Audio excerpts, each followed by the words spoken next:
Niki nih bang, akhirnya kan ajukan bandingnya dia dikabulkan oleh pengadilan tinggi Jakarta. Ini akan dramanya akan panjang lagi kah bang? Karena kan ada kasasi, ada gimana nih, bang? Sebagai pasti itu. Ya, kalau proses yang ada di dalam media tentunya ya, ada beberapa scene media. Ini kan pihak penasihat hukum dari Nikmir ini kan mengajukan memori banding. Tentunya dalam proses acara pidana dan atau perdata, ini proses ini sangat prosedural, formil ya. Tentunya itu kewajiban dari para pemohon ya, dalam hal ini Nikmir kan mengajukan memori banding.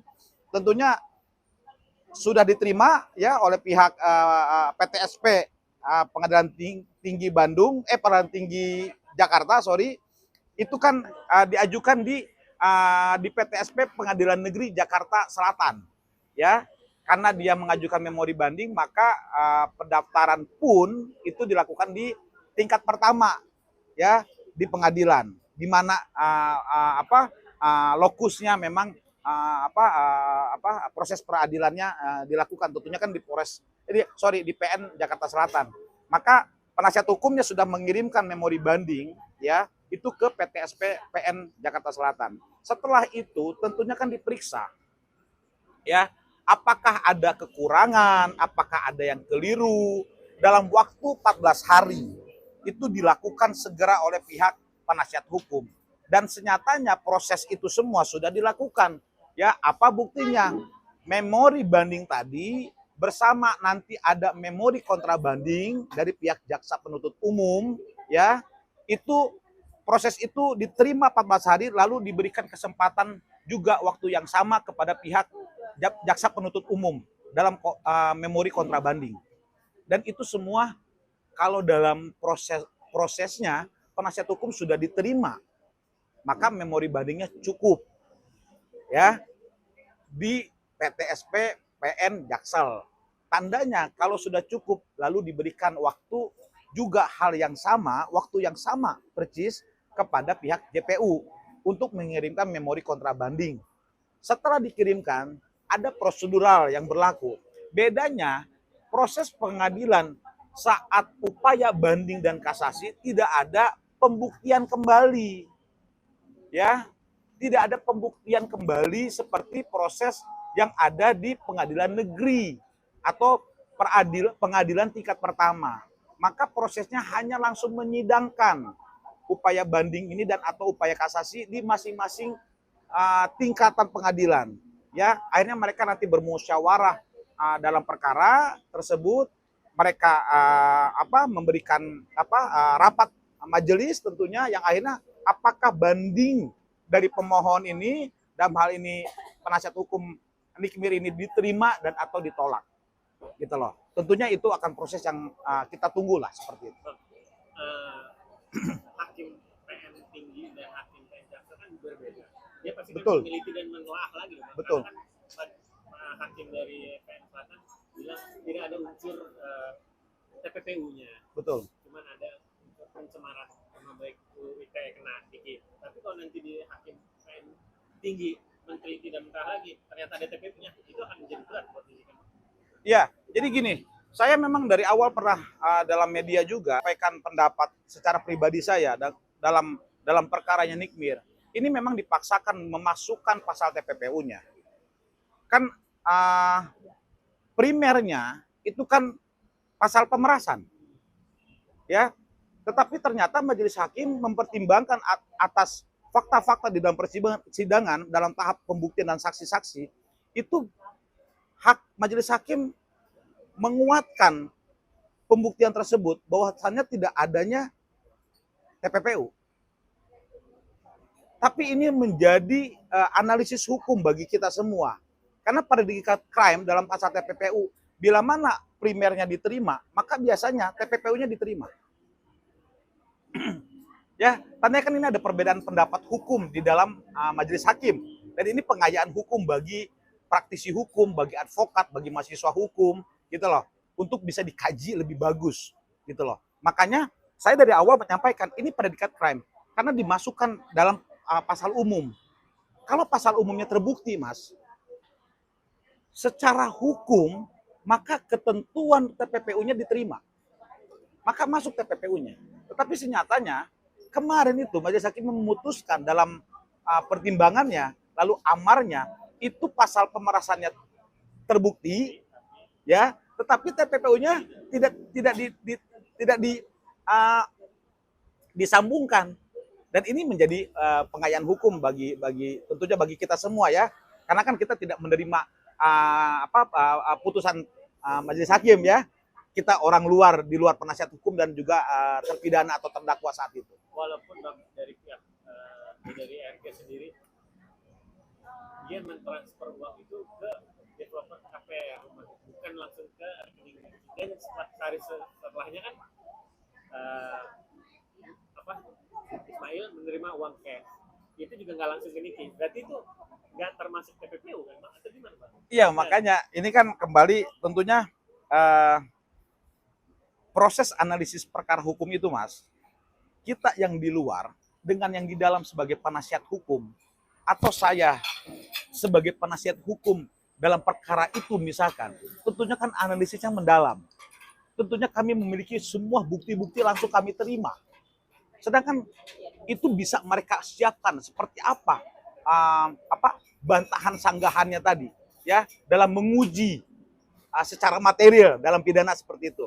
Sedangkan posisi kita semua nih misalkan kita nih pemerhati yang di luar, tentunya kita tidak menerima akses ya bukti minimal putusannya saja seperti apa isinya ya, tentunya itu kan digali informasi oleh para wartawan ya di dalam media, bagaimana kita bisa mendapatkan informasi dari para pihak prinsipal seperti itu.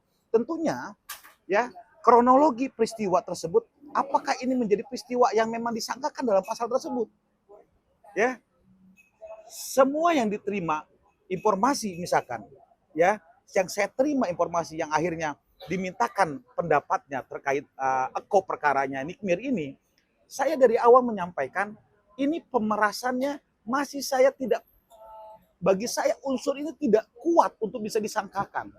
Apalagi ternyata oleh penyidik ditambahkan predikat crime itu dimasukkan pasal TPPU-nya. Ternyata di fakta persidangan itu ada linier dengan opini tersebut atau ada linier dengan pendapat tersebut. Kenapa? Ternyata ini tidak direct. Orang kalau meras, misalkan, saya meras emas, lu kasih nggak duit buat gua? Kalau lu nggak kasih duit sama gua sebarin nih, misalkan apa? Atau gua bunuh lu, wah gua culik lu, kan gitu ya. Nah, itu ada unsurnya, Mas. Maka pidana itu membuktikan, menguji unsur pidananya secara material, betul-betul secara material. Senyatanya kan peristiwanya ini tidak seperti itu. Ya, ada sesuatu yang dia terima, tetapi ada maksud agar tidak tersebar dan sebagainya. Ini makanya ya menjadi saya pikir majelis hakim tidak bulat dalam memutuskan putusan yang akhirnya ya dianggap oleh majelis hakim Pengadilan Negeri Jakarta Selatan pemerasannya terbukti. Ya, tetapi kembali lagi TPPU-nya tidak dimasukkan. Gitu loh. Nah, ini kan menjadi perdebatan hukum yang memang seharusnya dalam proses seperti ini saya sangat sepakat untuk saat ini pendapat saya agar pihak penasihat hukum ini melakukan banding seperti itu. Bang, itu kan pidananya terkait sidang perdatanya ini yang masih deadlock, masih buntu lah. Udah 3 kali mediasi rebus. Yang awalnya Niki kan minta 244, recording diturunin diskon jadi 200 miliar. Yang juga Reza Gladys, dan akhirnya Reza Gladys TPH-nya gugat balik Niki senilai 504 miliar. Dan kalau mau damai ya Niki mau nggak mau bayar 300 atau 504 M, yang 4 M itu adalah pemerasan, yang 500 itu immaterial.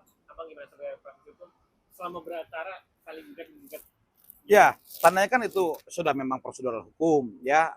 Gugatan balik itu rekonvensi namanya ya, itu menjadi pemohon atau penggugat rekonvensi dan dia tergugat konvensi. Tentunya ini sudah sesuai dengan hukum ya. Tidak ada yang salah dan keliru, semua sah secara hukum. Para pihak, para prinsipal itu berhak menjaga hak hukumnya.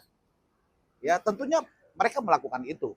Dan itu sah sekali lagi secara hukum, tidak ada perdebatan apapun. Ya, kemudian dalam teori perdata atau asas dalam hukum perdata itu ada asas actori incambit probatio. Siapa yang menggugat wajib dia membuktikan. Sekarang penasihat hukum dari Nikmir mengajukan gugatan perdata perbuatan melawan hukum. Itu masuk dalam pasal 1365 Bagelat Wetboek atau onrechtmatig gedaan. Perbuatan melawan hukum. Ini pun ada unsur-unsurnya. Ya, apakah ada kesalahan, apakah ada kerugian, itu salah satu unsurnya. Ya, di antara perbuatan melawan hukum yang digugat oleh Nikmir melalui penasihat hukumnya. Apakah gugatan tadi yang sesuai dulu dengan asas actori incambit probatio tadi? Asas siapa yang menggugat, dia wajib membuktikan. Maka beban pembuktian ada di dalam penasihat hukumnya Nikmir. Yang di dalam memori gugatannya, di dalam materi gugatannya, apakah dia bisa membuktikan gugatan itu kepada Reza Gladys selaku tergugat? Itu dulu kalau menurut saya. Tentunya kan ini mekanisme di internal para penasihat hukum, ya kita harus menghormati dan menghargai karena itu adalah analisis hukum, ya yang sesuai dengan teori hukum dan hukum kita gitu loh. Kemudian tentunya pihak lawan dalam hal ini tergugat Reza Gladys ini menganalisis gugatan atau materi gugatan dari pihak Nikmir. Apakah dia lihat ini ternyata gugatannya sumir, ya gugatan ini tidak berdasar, ya tentunya ada asas pula yang dimana ketika gugatan ini tidak berdasar maka wajib NO. Apa NO itu putusannya tidak dapat diterima karena cacat formil, gitu loh, obskur libel.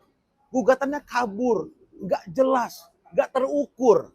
Maka pihak lawan dalam hal ini Reza Gladys dalam penasihat hukumnya juga tentunya itu mengkaji. Ya, makanya apa contohnya? Mereka menolak mediasi. Ini kan bisa kita uji tuh langkah tahapan ketika orang tidak sepakat atau tidak setuju atau menolak isi ini semua. Ya bosan ini kabur gugatannya apa? Obskur libel dalam asasnya.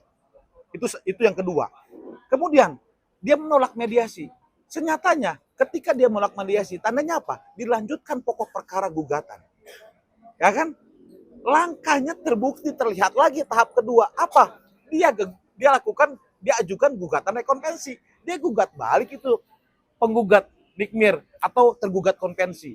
Kenapa? Dia melihat penasihat hukum mengkaji gugatannya Nikmir, gugatan PMH itu ini kabur. Gitu loh. Maka celah itu dipelajari tentunya. Dan itu adalah kekuasaan mutlak dari para penasihat hukum atau para advokat. Gitu loh. Untuk menjaga kepentingan kliennya. Makanya ini terjadi. Pertama dia menolak mediasi. Tandanya apa? Dia siap bertarung dalam menguji pembuktian gugatannya tadi. Yang kedua, langkah hukumnya sesuai. Apa? Dia gugat balik, Mas. Oke? Siapapun boleh. Dalam perkara one by one ini, one versus one ini, penggugat dan tergugat, maka dia diberikan hak hukum oleh negara. Dan itu sah.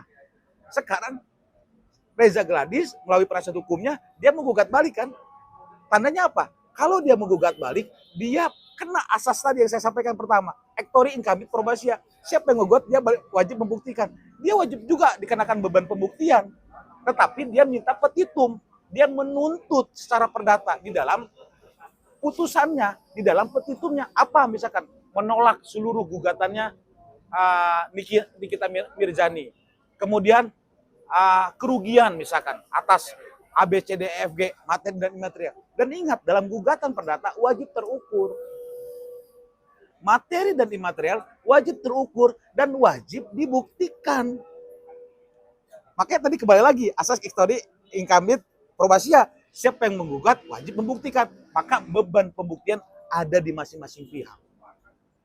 Ketika mereka buktikan nanti secara dokumen, berkas, asli, contoh, saksi-saksi, mereka menghadirkan saksi ahli, misalkan salah satunya, itu menjadi pertimbangan majelis. Apakah pembuktian masing-masing pihak ini dapat diterima yang mendekati kebenaran formilnya. Itu yang akan nanti diputuskan oleh pihak majelis hakim seperti itu.